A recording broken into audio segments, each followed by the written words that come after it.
महोदय, मैं आपने मुझे इंटरवेंशन करने की अनुमति दी, इसके लिए सर्वप्रथम आभार व्यक्त करती हूँ। ये अनुमति मैंने आपसे इस आधार पर मांगी,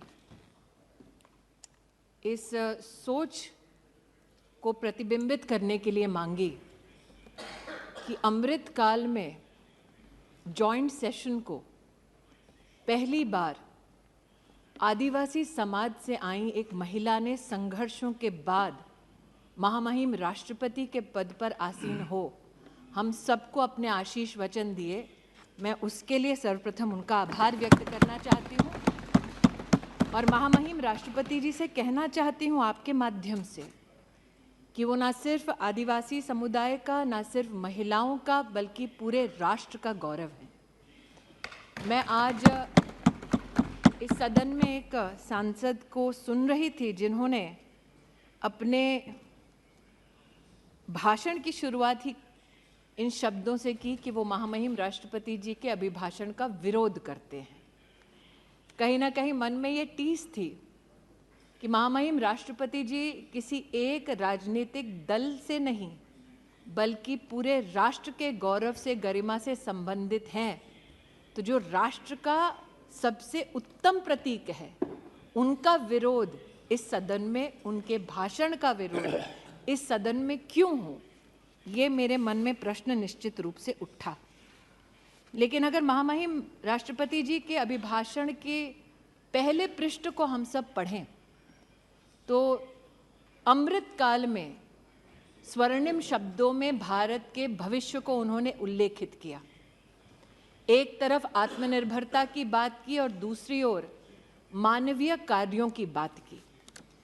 और राष्ट्रपति जी ने अपने अभिभाषण में एक नागरिक होने के नाते विशेष, मैं इस बात का गौरव करती हूं कि supreme commander of arm forces ने भारत में पहली बार भारतीय सेना के परमवीर चक्र विजेताओं के नाम पर अंडमान में जो 21 द्वीपों का नामकरण हुआ उसका उल्लेख किया और अपना आनंद व्यक्त किया। ये हमारे पूरे देश के लिए गर्व का विषय है। महामहिम राष्ट्रपति जी ने एक तरफ नेशनल वॉर मेमोरियल का उल्लेख किया और दूसरी ओर उन्होंने हम सबको याद दिलाया कि हमारी नौसेना को अब छत्रपति शिवाजी महाराज का दिया हुआ प्रतीक चिन्ह मिला है, जो अब उनकी ध्वजा पर लहराता है, भारत की शान बढ़ाता है। और महामहिम राष्ट्रपति जी के इस उद्बोधन में, अभिभाषण में मात्र 2-3 बिंदुओं पर मैं अमेठी की सांसद के नाते भी आपकी अनुमति से आभार व्यक्त करना चाहती हूँ। राष्ट्रपति जी ने अपने अभिभाषण में एक श्लोक कहा था, ग्रंथों का उल्लेख कर उन्होंने कहा कि अयम निजः परो वेति गणना लघु चेतसाम, अर्थात अपना ये है पराया ये, ऐसी सोच होना उचित नहीं।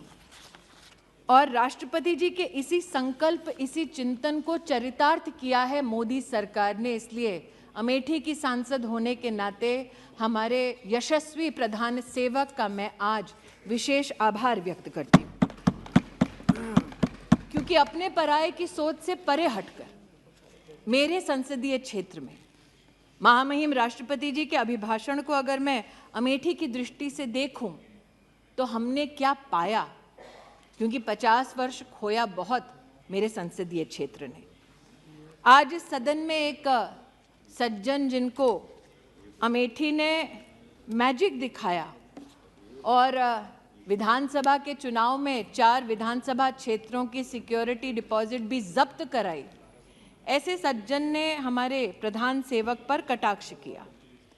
लेकिन मैं अमेठी की ओर से आज इस बात का उल्लेख निश्चित रूप से करना चाहती हूं कि जब रूस के साथ भारत में शस्त्र की दृष्टि से नई तकनीक का संचार हो तो 5,000 करोड़ की लागत की असॉल्ट राइफल की फैक्ट्री अमेठी तब आई जब सांसद भारतीय जनता पार्टी का नहीं था बल्कि कांग्रेस पार्टी का था।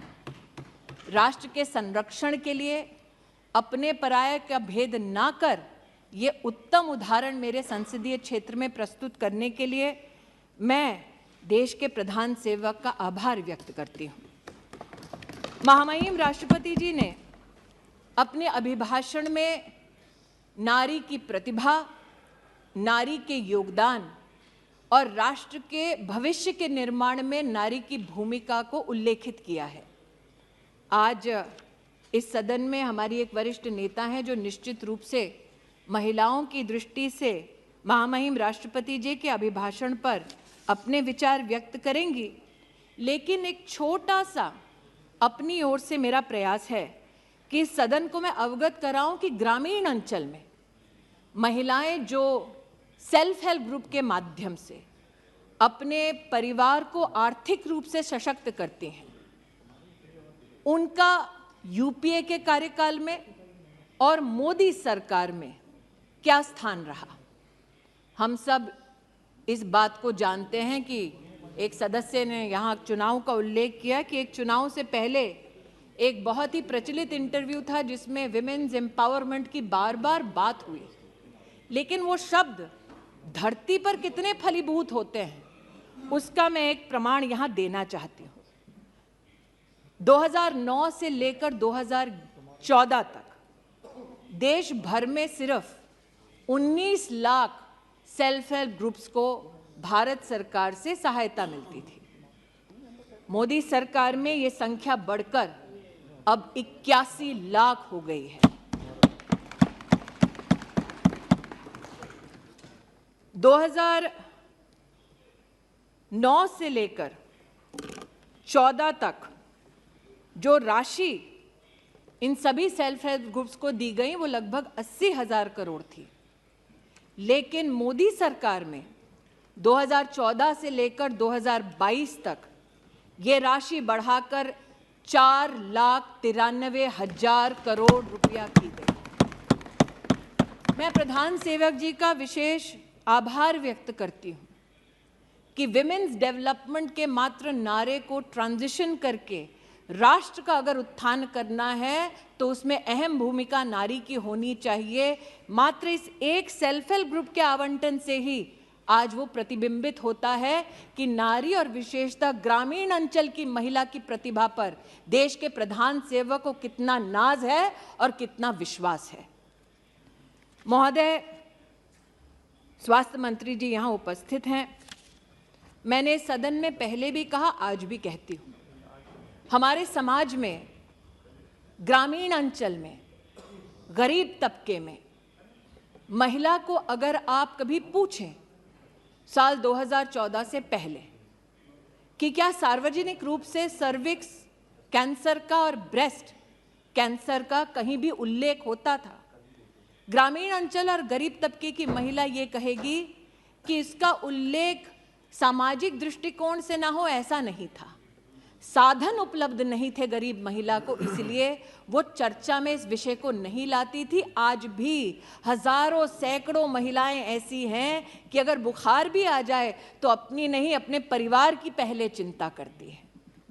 मैं आभार व्यक्त करती हूँ देश के प्रधान सेवक का और अभिनंदन करती हूँ स्वास्थ्य मंत्री जी का कि आयुष्मान भारत योजना के अंतर्गत 31 करोड़ कैंसर की स्क्रीनिंग हुई, जिसमें से लगभग 13 करोड़ से ज़्यादा देश की गरीब महिलाएं थी।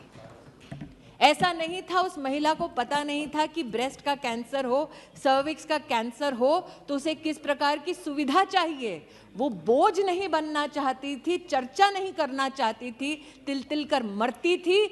आज आयुष्मान भारत के माध्यम से उसे ये सुरक्षा का कवच दिया, ये आत्मीय और मानवीय काम किया। इन्हीं मानवीय मूल्यों का उल्लेख महामहिम राष्ट्रपति जी के अभिभाषण में था।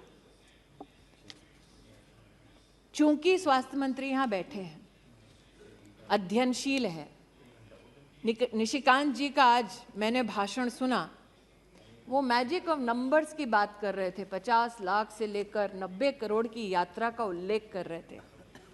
अब हम संसदीय क्षेत्र जो मुख्यतः ग्रामीण है वहाँ से हैं, एक मैजिक वहाँ भी हुआ। और महोदय, आपकी अनुमति से निशिकांत जी ने आज कहा वो सब ऑथेंटिकेट कर सकते हैं, कुछ कागज़ मैं भी लाई। 1981 में एक फाउंडेशन ने, जो काफी विख्यात है अमेठी में, उन्होंने लगभग 40 एकड़ जमीन ली और वहां की सरकार से कहा, तब सरकार किसकी थी, जो इतिहास के विद्यार्थी हैं वो भली भांति जानते हैं, उसकी प्रति मेरे हाथ में है। वहां पर यह कहा गया कि आप जमीन दे दो 40 एकड़ हमें और हम अमेठी की गरीब जनता के लिए एक मेडिकल कॉलेज बना देंगे।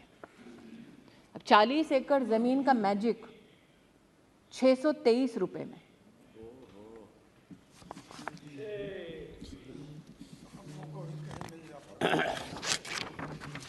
₹623 का रेंट और सुरेश जी सुनिए, 623 रुपए का रेंट 30 साल तक, 30 साल तक अमेठी के गरीब नागरिकों को ये बार बार कहा गया कि आपके लिए मेडिकल कॉलेज खोल देंगे जी। लेकिन आज अगर कोई अमेठी गया है तो जानेगा कि जिस धरती पर वो कॉलेज खोलने की बात कर रहे थे उस पर उस परिवार ने अपने लिए गेस्ट हाउस बनाया।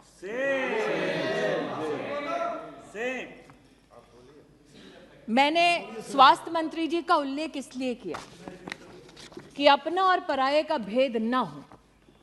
भले ही एक परिवार अपने फाउंडेशन के माध्यम से अस्पताल चलाता हो, अगर उनको भी आयुष्मान भारत में सेवा देनी है वो दें। उसका प्रतीक स्वास्थ्य मंत्रालय के माध्यम से, मोदी सरकार के माध्यम से मैंने अपने संसदीय क्षेत्र में देखा।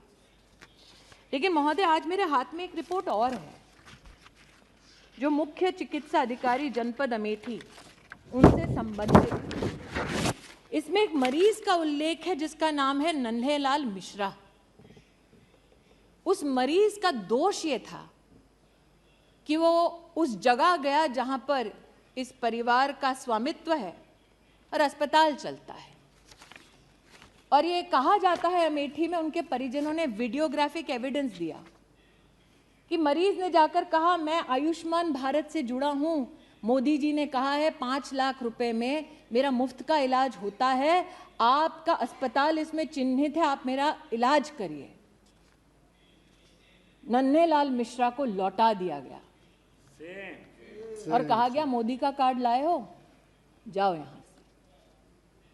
काश नन्हेलाल मिश्रा आज इस सदन को बता सकते कि गंभीर बीमारी में लौटाए जाने से कितनी परेशानी होती है। लेकिन महोदय, ना उनकी आवाज इस सदन तक पहुंचेगी ना सदन के बाहर तक पहुंचेगी, क्योंकि उनकी मृत्यु हो गई। और ये रिपोर्ट है जो कहती है कि मरीज की बीमारी के अनुरूप उनका इलाज नहीं हो सका। ये वो लोग हैं जो आज नरेंद्र मोदी पर बैठकर इस सदन पर कटाक्ष कर रहे थे, प्रहार कर रहे थे। इन लोगों ने एक सज्जन को उस संसदीय क्षेत्र में जहां 50 साल इनका राज रहा, आदमी को मरने दिया क्योंकि उसके पास आयुष्मान भारत का कार्ड था। 623 रुपए प्रतिवर्ष 40 एकड़ जमीन पर आज भी विराजमान है।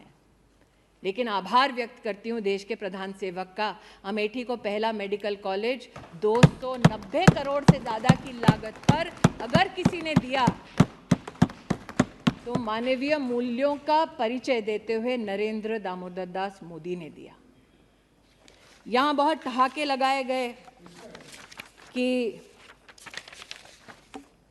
कोई यात्रा पे निकला था इसलिए उनको लोगों ने कहा कि भैया ज़मीन हमारी जा रही है। मैं उनसे कहना चाहती हूँ, अगर गरीब की इतनी चिंता है तो पहले सम्राट साइकिल, अद्भुत दृश्य था महोदय, सिर्फ 1980 के दशक में अस्पताल के नाम से झांसा नहीं दिया गया, कहा गया आइए इन्वेस्ट कीजिए, अपनी फैक्ट्री खोलिए, और फैक्ट्री खुलवाई गया। मुझसे ज़्यादा अर्थशास्त्र के ज्ञानी निशिकांत जी इसलिए वो मैजिक बता पाएंगे कैसे हुआ। कहा गया आइए फैक्ट्री लगाइए, फैक्ट्री का शिलान्यास करने हम आएंगे, फीता काटेंगे। अचानक फैक्ट्री वो बंद हो जाती है और ज़मीन फाउंडेशन को चली जाती है। फैक्ट्री की ज़मीन है ताकि वहाँ पर नया साधन, इंडस्ट्रियल खड़ा हो सके, मैन्युफैक्चरिंग हो सके, कागज पर दस्तावेज पर चिन्हित है कि आप यहाँ पर सिर्फ कमर्शियल एक्टिविटी कर सकते हैं, लेकिन अचानक वो जमीन परिवर्तित हो जाती है परिवार के पास, और वो परिवार नहीं अभी है भाई साहब, अभी बताती हूँ और डेट्स, वो परिवार उस जमीन को लेता है, उनके फाउंडेशन में लिखा आप कमर्शियल एक्टिविटी नहीं कर सकते, इतने साल वो जमीन खाली नहीं करते। वहां का किसान कोर्ट जाता है इस परिवार के खिलाफ, कोर्ट का आदेश लाता है और वो उस आदेश का हनन करते हैं, आज भी उस जमीन पर बैठे हैं और इस सदन में आकर गरीबों की बात करते हैं। ये एक और आज यहां पर नहीं सुरेश जी को समझ आ रहा है, नहीं है, ये भी प्रति है महोदय, ये भी प्रति है महोदय। एक आधुनिक भारत के निर्माण के लिए जरूरी है कि हर गरीब तक, मध्यम वर्गीय परिवार तक सुविधा पहुंचे। अब चूंकि राष्ट्रपति अभिभाषण में आधुनिक भारत के निर्माण की बात हुई है, तो इसलिए महोदय कहना जरूरी है कि प्रधान सेवक ने कहा कि सिर्फ चुनिंदा शहर नहीं बल्कि आधुनिक तत्व प्रगति के हर गांव, हर जिले तक पहुंचे। एक अचंभित करने वाला नजारा और है,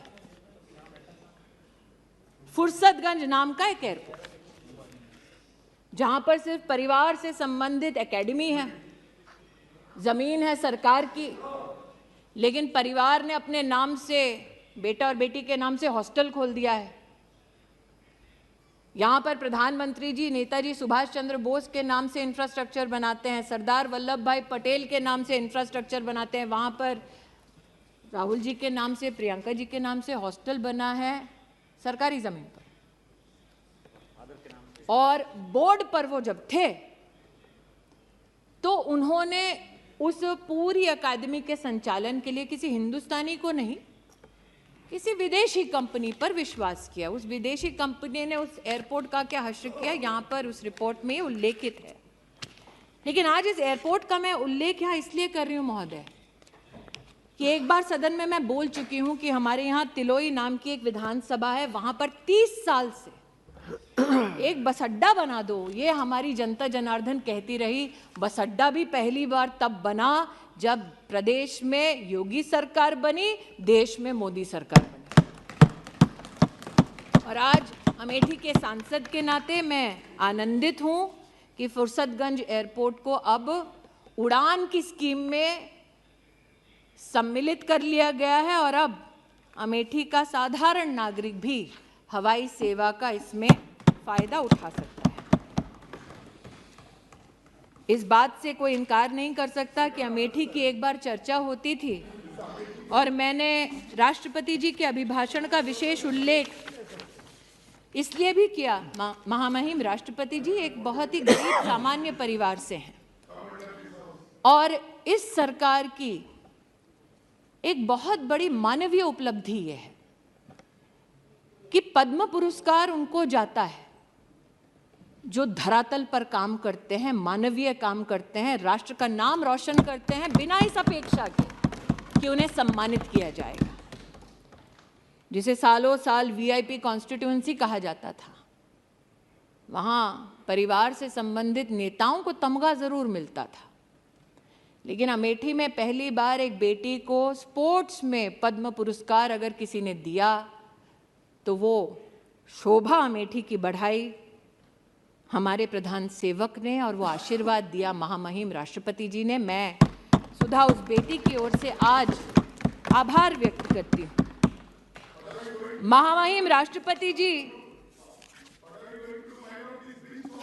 हाँ मैं माइनॉरिटीज़ की भी वो बात करना चाहते हैं, मैं माइनॉरिटीज़ की भी महोदय, वैसे आपका महोदय निर्देश ये रहता है, आपका ये निर्देश रहता है महोदय कि सिर्फ चेयर जो रानी जी के वक्तव्य के अलावा कुछ भी रिपोर्ट और जो निजी वक्तव्य दे रहे हैं ताकि मैं भाषण अपना बंद कर दूं उनको ना सुनो।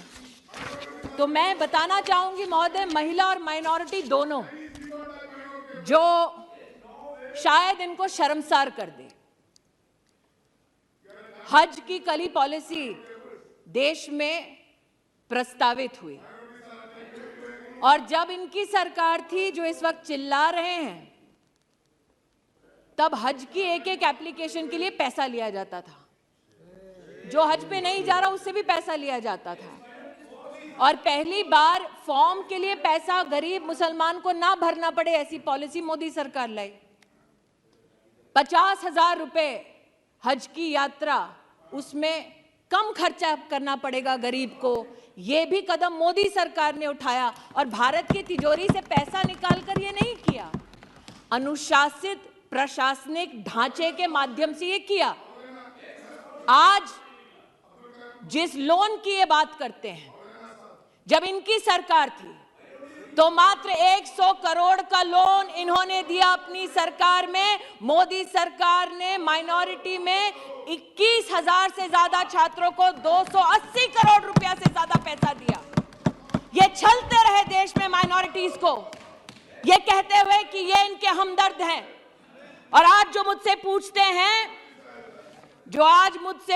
हैं कि आपने क्या किया, महिला का अगर आप जेंडर बजट देखें महोदय, तो 2014 में जब इनकी सरकार थी और जो बजट अभी घोषित हुआ है, उस पूरे बजट में जेंडर बजट एक एक मंत्रालय में 130% का इजाफा हुआ है। जवाब दें कि जब इनकी सरकार थी तब इन्होंने महिला को केंद्र बिंदु बनाकर इस प्रकार का आवंटन क्यों नहीं किया। मैं आज दिनकर जी को याद करती हूं। राष्ट्र कवि ने कहा था, प्रण करना है सहज, कठिन है लेकिन उसे निभाना। सबसे बड़ी जांच है व्रत का अंतिम मोल चुकाना। संकल्प मोदी ने किया और इसीलिए आज कीमत चुकाते हैं जब आप बिना किसी तथ्य के उन पर कटाक्ष करते हैं, उन पर आरोप मढ़ते हैं। जिन्होंने आज इस सदन में आरोप मढ़ा वो बताएं कि 40 एकड़ भूमि पर आज भी 623 रुपए क्यों देते हैं, वो भूमि छोड़ते क्यों नहीं और सरकार को वो भूमि लौटाते क्यों नहीं। जिन्होंने आज इस सदन पर कटाक्षों की लहर गिना दी, उनसे पूछती हूं, सम्राट साइकिल अमेठी के किसानों की जमीन आज भी क्यों उस खानदान ने हड़पी है, लौटाते क्यों नहीं कोर्ट ऑर्डर के बावजूद। लेकिन ये मात्र जमीनों की बात नहीं है महोदय, कुछ और तथ्य हैं जो इनको शर्मसार करेंगे। जहां 50 साल एक खानदान ने प्रतिनिधि बनकर इस देश की संवैधानिक स्थानों पर, कुर्सियों पर हक जताया, उन लोगों का उन्होंने क्या हश्र किया, आज मैं बताना चाहती हूं। महामहिम राष्ट्रपति जी ने अपने अभिभाषण में कहा कि प्रतिदिन सरकार प्रधानमंत्री आवास योजना के अंतर्गत 11,000 घर बनाती है। मैं कहना चाहती हूं कि अमेठी में महोदय 93,000 घर हमारी सरकार ने बनाकर दिए। मतलब लगभग 4 लाख लोगों के पास अमेठी में सर पर छत नहीं थी महोदय, जहां 50 साल इन लोगों का राज रहा।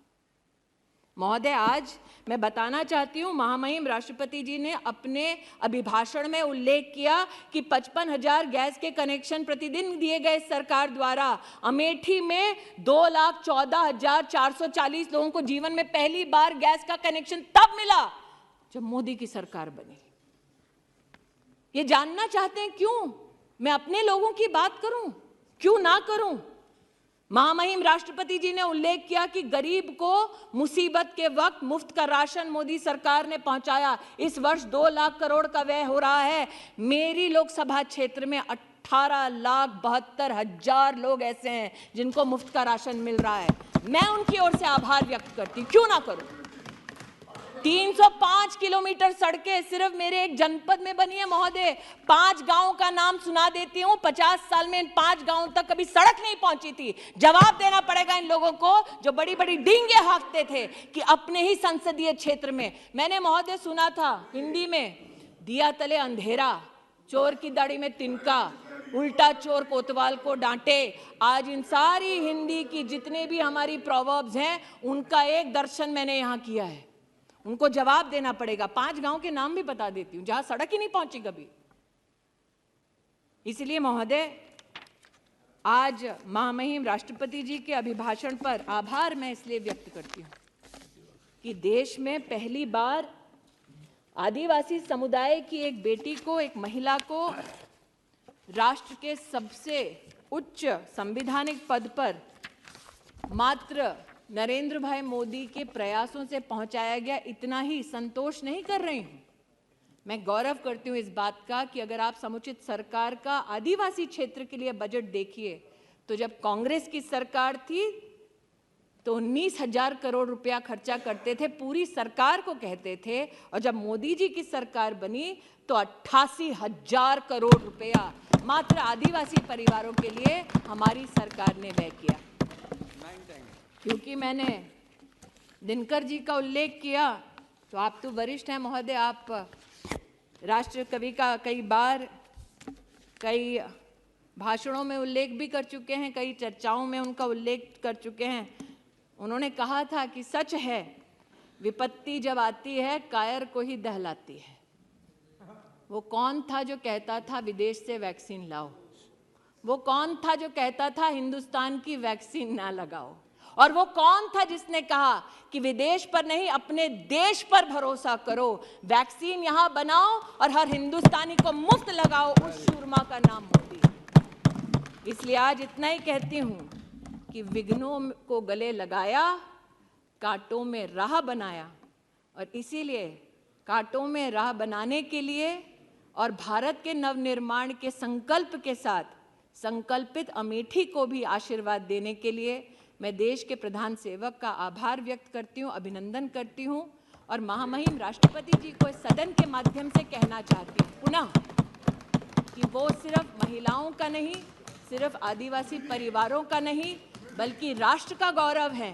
और अमृत काल में हमारे राष्ट्र में इसी प्रकार की महिला और सामाजिक परिस्थितियों से उत्थान करने वाली महिला का उल्लेख बार बार हमारे इतिहास में स्वर्णिम अक्षरों में हो। अमृत काल में मेरी प्रभु से यही प्रार्थना है। महामहिम राष्ट्रपति जी को बड़े गौरव के साथ चरणों में शीश झुका के उनके अभिभाषण के लिए आभार व्यक्त करती हूँ।